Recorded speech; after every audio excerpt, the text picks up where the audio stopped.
Belə Azərbaycan üçün dəyər yaratmağı istəyirdinsə, niyə qaçdın, getdin İngiltərəyə bəs? Məncə mən bu salıncağımı artıq verdim.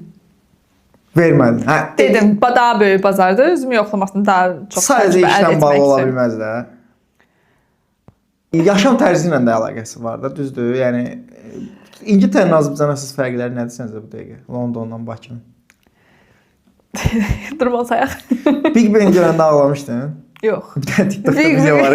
Big Ben görəndə niyə ağlıyorum? Big Ben'i görəndə. Kitabların üstündə uşaqlıqdan gördüyüm Bir emosional olursan, aha.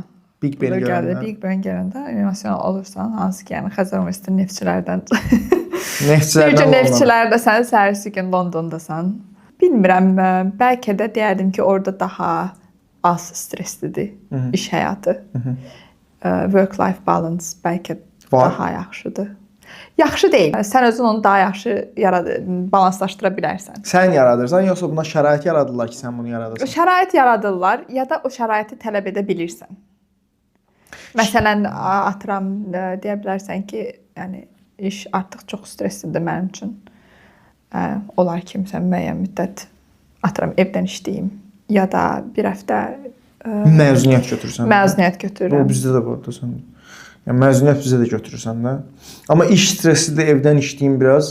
İş yerindən asılı olaraq onu da bəlkə olur. O iş yerindən də asılıdır, vəzifəndən də asılıdır. Məsələn, bəzi işlər var ki, tələb edir ki, daim ofisdə olmalısan.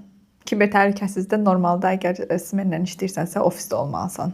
Hal-hazırda mən özümdən götürsəm, məndə fleksibiliti elə bilirəm ki, Bakıda almayacağım fleksibilitilər var məndə Londonda. Mən onu sən deyə bilmərəm. Oxuyuda bu qədər də kiber təhlükəsiz olmayın da. Biraz şirin təhlükəli olur.